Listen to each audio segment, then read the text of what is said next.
Bonsoir et bienvenue à tous si vous nous rejoignez sur Scoop FM. C'est parti pour une nouvelle session d'actualité. Au sommaire, la République démocratique du Congo et le Rwanda se retrouveront à nouveau le 9 et le 10 septembre à Luanda sous la médiation de l'Angola pour négocier l'accord de paix sur le conflit à l'est de la République démocratique du Congo. Autre titre, le président Félix Tshisekedi a discuté jeudi à la Cité de l'Union africaine avec le docteur Jean Kaseya, le directeur d'Africa CDC sur la riposte contre le virus monkeypox. Mesdames, messieurs, voilà tout pour l'essentiel de l'actualité.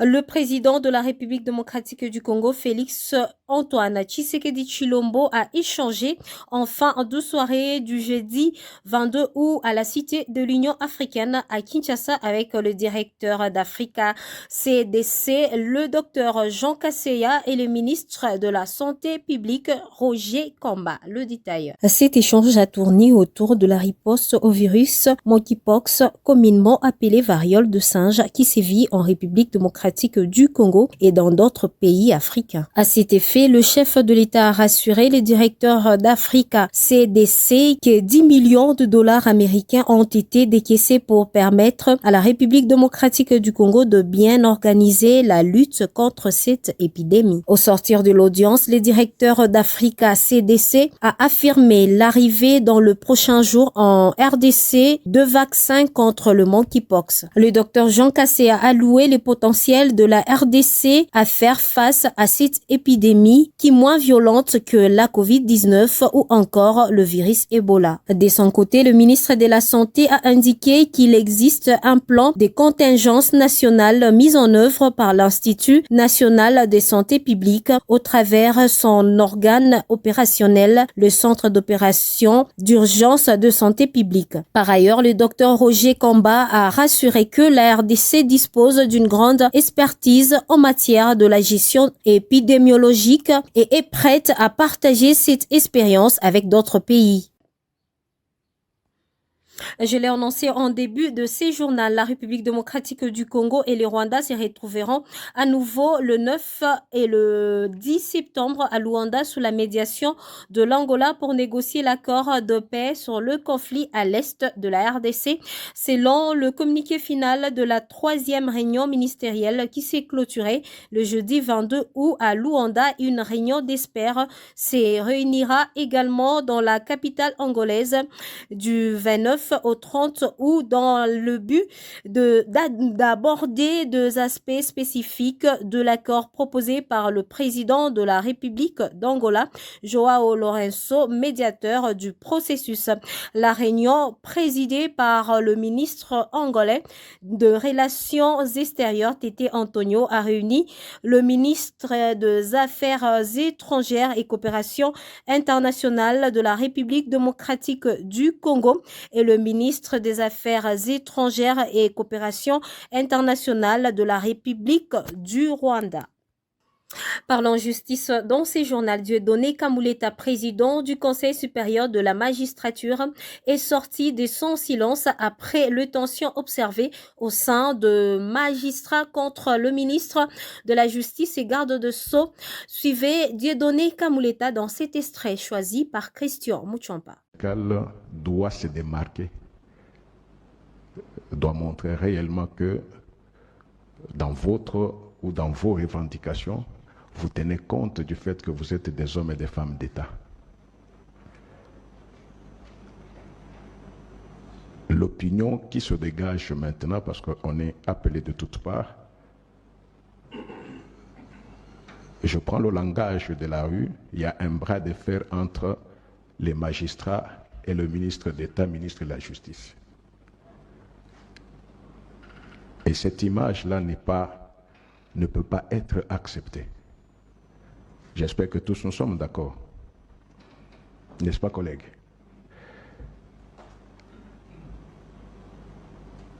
Faisons en sorte que ce qui s'est fait ne se reproduise plus de la même façon. Là, c'est le président du CSM qui vous parle. Y a-t-il des problèmes à régler? Vous connaissez la procédure, allez vers l'autorité concernée. Mais parce que vous le faites même avec nous. Vous le faites même avec nous. Quand on sent que le corps a été visé, quoi de plus légitime que de faire un pas vers l'autorité qui aurait touché ou piétiné le prestige, si c'est de cela qu'il s'agit. N'oublions pas que quelquefois un mot peut être sujet à incompréhension et faire croire à l'inimitié, faire croire à un problème là où il n'y a pas de problème. Rendons-nous dans le bas où elle est, plus de 50 ans dans le noir. Bouta, chef-lieu de la province de Bas-Ouélé, aura son tout premier courant électrique dans quelques mois.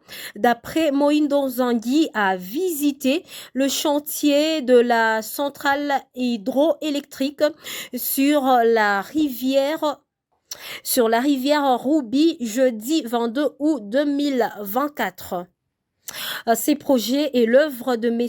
Isaac Omwema, jeune entrepreneur congolais soucieux de contribuer au développement du pays. Suivez.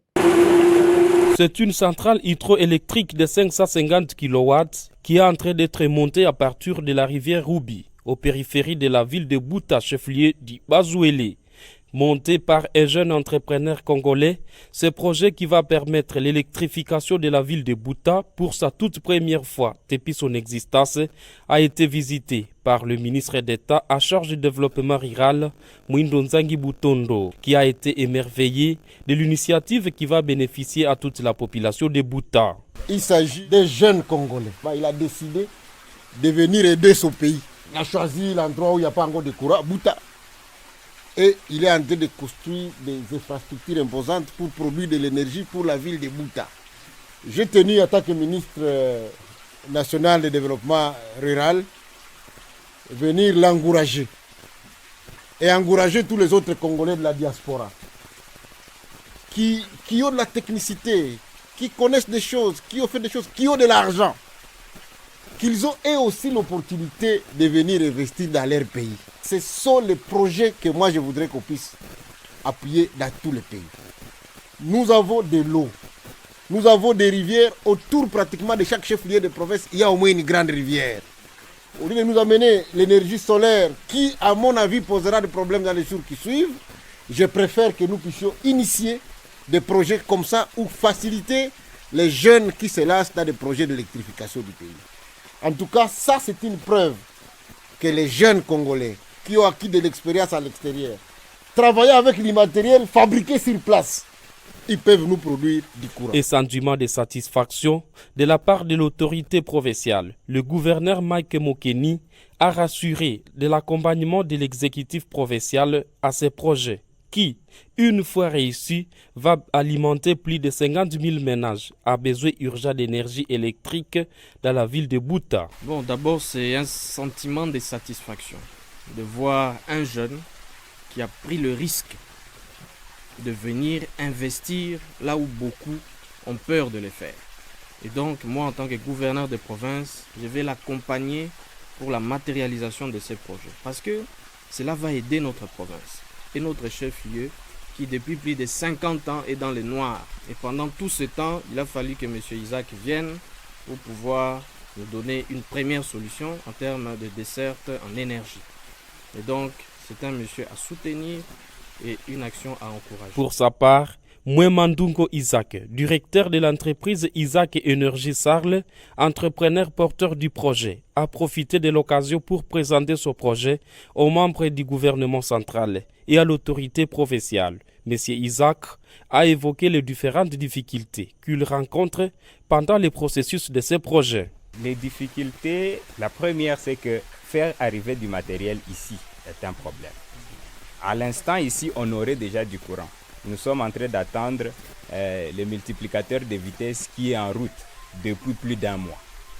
il y a d'autres matériels que nous attendons, toujours en route depuis bien de temps.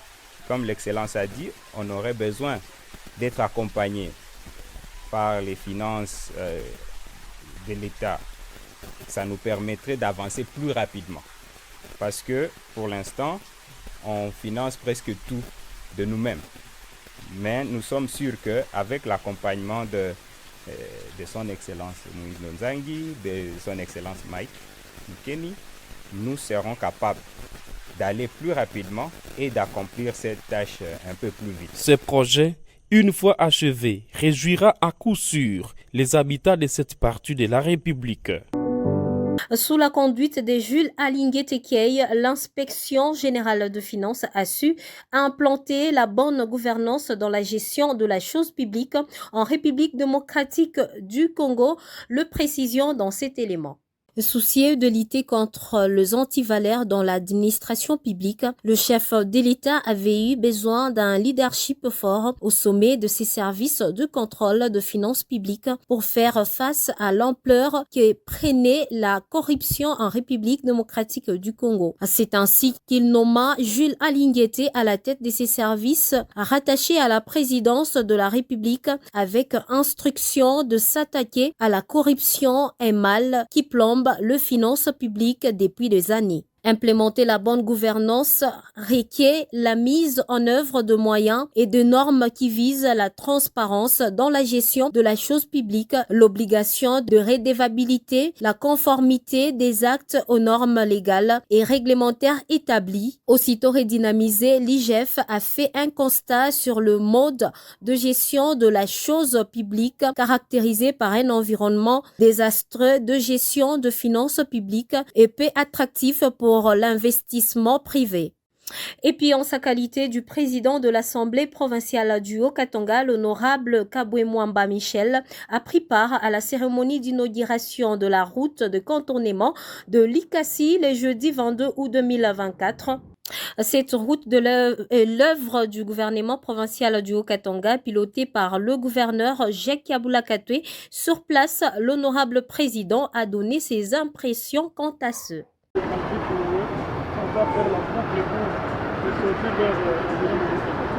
Les impressions sont les meilleures, on peut le confirmer, parce que depuis que le Katanga et Katanga, on n'a jamais eu une route de contournement à Likasi.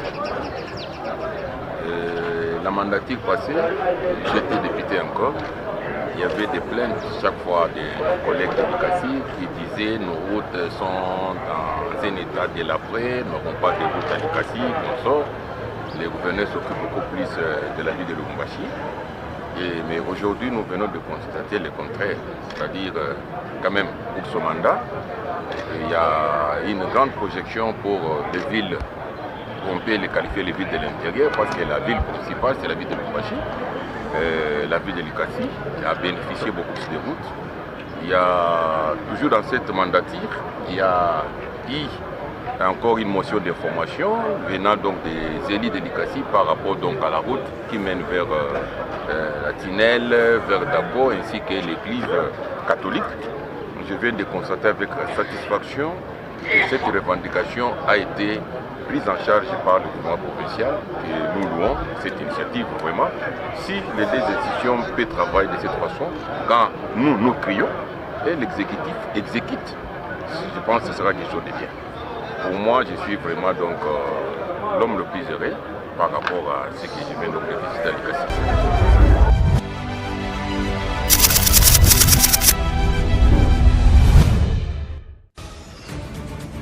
Ainsi prend fin ces journaux réalisés par l'ensemble de la rédaction sous la supervision technique de Steve Micha. Christian Mouchompa nous a coordonné. Devant ces micros, c'était Gracia Akilimali. Bon début de week-end à tous.